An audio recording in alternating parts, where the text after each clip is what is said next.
Hi all, this is my tutorial for the Hourglass by Matthew Hinsley. This piece is a really great early solo for beginning guitar players who are starting to get into playing multiple notes at the same time. So a bass note with the thumb and then playing a melody note with index or middle. I got this piece from Classical Guitar for Young People, which is one of my favorite resources for private lessons and for beginning guitar players.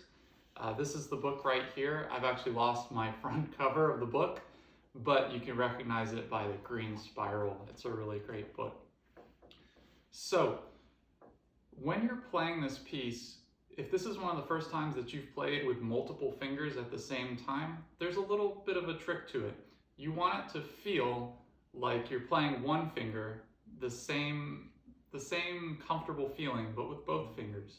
So often what I see is this: when you play with two fingers, you leave the guitar, you play, and you go away. And I think we're afraid of the strings. We don't want to touch the strings. We don't want to collide with the other strings or make a mistake similar to that.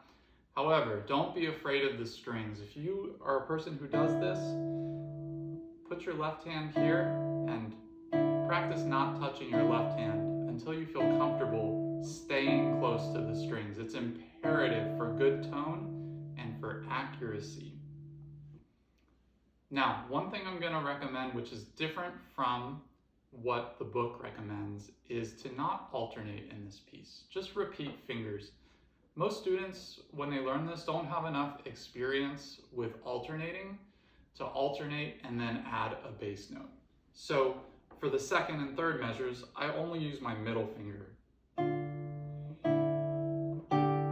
It also can help to result in a more consistent tone.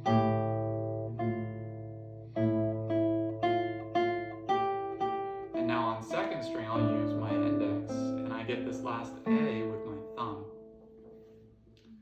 Now, that ending of that first line is probably one of the hardest parts, and we'll come back to that at the end of the tutorial. I'm going to recommend that you learn this piece line by line. So the lines, as they're written in the music, really make sense musically. And so it's really great to one day just learn the first line. And then the next day, well, the second line is pretty much a repeat, so the second day you can learn the third line. And then the last day you can learn the fifth line, because the fourth line is also a repeat. So just take it line by line, really become the master of each individual line before you try putting it all together. All right, let's talk about the very end of the piece, because we have this big decrescendo and a ritardando at the end. So don't just play it straight. Let us hear the decrescendo and slow down at the end.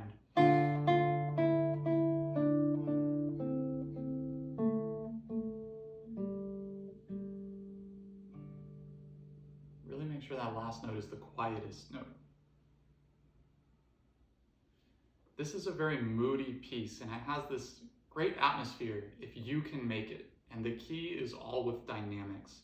So at the beginning, really have that crescendo. It's almost like this piece is at the end of the tunnel and it's coming at you. That's what I imagine when I imagine that big crescendo at the beginning. All right, let's talk about that hard part. So this is measure 4 and measure 5, and you play this a lot in the piece, so it's really worth it to get it very good. What makes it hard is that bass note in measure 5, because you don't really have much time to go from playing the eighth notes in the melody to now grabbing the bass note, especially if that's a new skill. So here's what I'm going to recommend. Just practice in measure 4, G, G, E, E, and then D and A. Just that. That's really what's hard about this. G, G, E, E, D, and A. If you can get that part, then the rest just falls together. And so the most efficient way to master those two measures is to master that little transition. So What you might be noticing is as you start to do these solos, as the pieces get progressively more challenging, being able to break it down into really small chunks and mastering those just becomes super important. And it saves you a lot of time too. If you're the type of person who just plays through a piece over and over again, that might have worked for your first 4 or 5 pieces, but it might start to have to change. So please think about that as you practice this. Master every part, feel really confident about it.